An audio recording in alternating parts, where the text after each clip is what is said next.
Sure. Yep, I don't need it. First, It's a rental.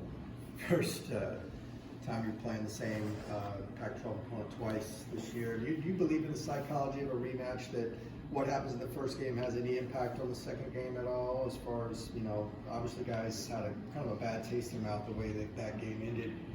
Is that something that they can use going into this game? I think it definitely can help you. Just the human nature. If you win, you think, oh, well, we beat them. Versus if you lost, well, we got to play better. It's just human nature. At the end of the day, though, execution is all that matters. So, yeah, you do worry about fighting it if you won.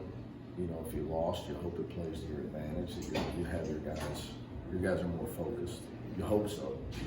How far have you come in the execution department since that Washington State game as a team? It's hard to watch our offense in that game. It's painful to watch the film. But again, you got to give them credit for it. I'd say we're both very different teams. Their rotations, even who they play, is different. Not their main two guys, but some of their other guys. So it's been a while. So 9 games a long time in the college basketball season. So yeah, I think we're both probably different in a lot of ways. You have a team like Washington State that relies on 2 main guys like that. How much of your game plan is focused on just that, and you feel like if you can take them away, you'll be in a good position? I mean, a lot of it's just like theirs would be on us. You're always trying to take the other team's strengths away if you can. Obviously for them, Ellerby's been awesome. Montan's had a good year. They've had other guys step up as well. I like Williams. He's a good freshman. He's a promising guy. So, I think that's pretty basic though in any game. I think they're looking at some of the things we did well, trying to who's playing well for us, trying to eliminate some of that stuff as well. I don't know if we have a guy that's anywhere close to as productive night in and night out as Ellerby. But I don't know where he ranks in the Pac-12 scoring wise these days, maybe 3rd. You I was counting on you guys to know. I don't know off the top of my head. All 3 of the first-year coaches have kind of elevated their programs. How much does that help the Pac-12? That everybody's kind of coming up. Oh yeah, well I think you asked me that about a month ago. I think the better we are 1 through 12, the better it is for all of us. Big believer in that. I lived it in the real Big East. For my life from 06 to whatever it was, 7 years of it. It helps recruiting. Kids want to play in great leagues. They want to play against great teams. The best players want to play against the best players. So I think that all, the more we all win, the better it is for our conference. The stronger all the programs are. Now, sure, it makes it harder to win, but at the end of the day, though, like I said, I was in a league where the 9th place team won the national championship. 7th place team went to the Final 4th, and there might have been more. Those are just 2 off the top of my head. I know Louisville went as finishing 7th. And Connecticut tied for 9th, 10th, and 11th in a 3-way tie at 9 and 9, and had to play on Tuesday in the Big East tournament and won the title. So I think it helps recruiting. Whatever helps recruiting is going to make your teams better. Generates fan interest. And as you guys all know that I'm learning, the anti-West Coast bias is real because at times we don't. If I take that time to actually watch, people start talking about college basketball, it's almost like you want to call and say, hold on, you guys never mentioned the Pac-12. And I'm sure that's probably been something that goes on for a long time. Yeah. You, as a team, have won 5 out of 7 games. Are you hoping that the fans respond to this and start turning out maybe a little bit better for opponents? Yeah, I would love, I would love for that. It'd be great for our athletic department. It'd be great for our players.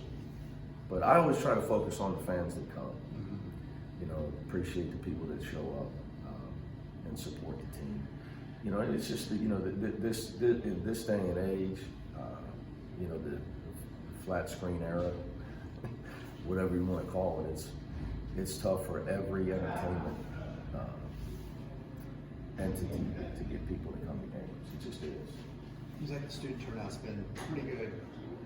See, and I got nothing to compare it to, so that's, you know, for me it's hard, but, you know, I appreciate it.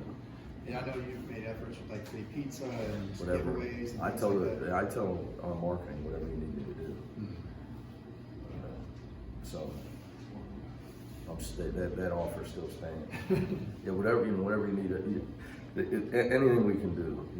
You know, I'm a proponent of changing our system and somehow letting them all in free. I'm sure they appreciate that. Yeah, I'm sure they will. What can you say about the offense, especially in the last 5 games? The points per game has been... Turnovers are down. That helps our defense. Turnovers are down. I would say the biggest change that I would, in my opinion. It's not that we had 90. We won handily at Arizona, but we scored 65. Turnovers being down, that helps our defense. But you had 18 in that game, right? Didn't you have 18 in that? Lot of shot clocks and dead balls, insignificance. What can you say about your field goal percentage, which has been up in the last few games? Taking our time.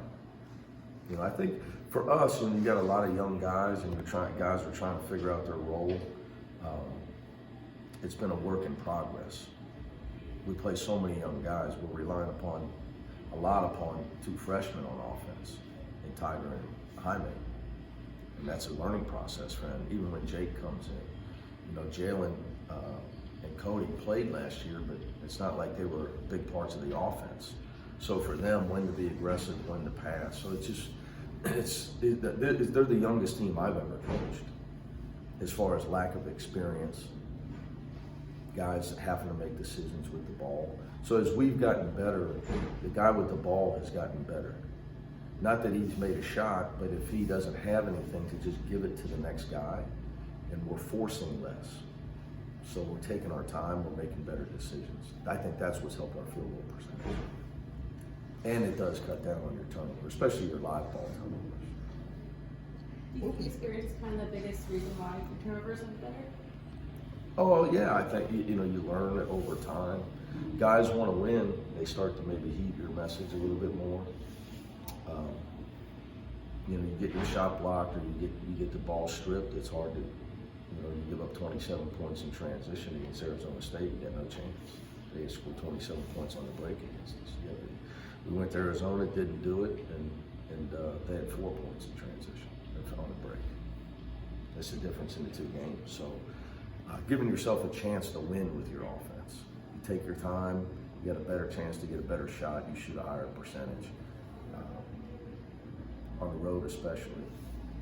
Jalen said after the game that he wanted to kind of adopt the mindset of we had a good win, so whatever, we gotta move on and stay with a sense of urgency. Do you like to hear that from guys that they're not going to get too caught up in a good win? Better, because the thing about our league, I don't think we get it.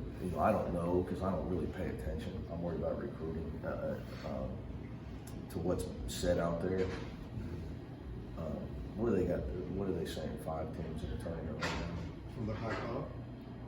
What are they? You follow them? Well, like 4 right now. Really? Is it down? So, I think it could be 6. But anyway, who knows? It's always going to depend on what happens in the next 7 weeks. But to answer your question, we're already in the tournament. We're in now. We got to win every game. And that's how we have to approach it. I told you guys. We have to play. Every game's a tournament game for us. We have to make up for things that happened previously. So we have to have that mindset. If we have that mindset, that sense of urgency, it gives us a better chance. What was the biggest difference between the ASU and Arizona game? One game you hold them to 25% shooting, the other game you're lights out. Yeah, in fairness to Arizona, They missed them open shots. Arizona State had guys made shots against us that hadn't made shots all year or in months. So sometimes it just happens, and it's basketball. Now, the stuff we could control, again, we gave up 4 points on the break, one game, 27 the other game. That's a big 23-point swing now. But as far as some of the field goal percentage stuff, yeah, what happens is if you can not let a team get rolling, and all of a sudden those shots are a little tougher to make when your team's down by 5, versus you're up 15 and you're just letting it fly. A little bit different story. A lot easier to make bogey putts than par putts. So it's a good analogy. Teams rolling, guys are letting it fly. It's a little bit different. So you put game pressure on the team, but it's still, in fairness, Arizona, they just had a rough night shooting. But obviously our defense and not giving them layups had something to do with That 27 points on the fast break. it. Arizona State. Yeah, against Arizona State, right? Was that just a Well, they're fast. attitude? A, they're fast. Okay. B, we turned it over. C, we got our shot blocked. Which, it's like putting gas on the fire. I mean, they're already on fire with their speed and how fast they are with their small quickness. But then you get your shot blocked or you live ball turn it over, it's gas on the fire. And you just can't get back fast enough. They're just too fast. I mean, they got a couple guys on their team that are like a human fast break. Roman? Thanks, guys. Appreciate it.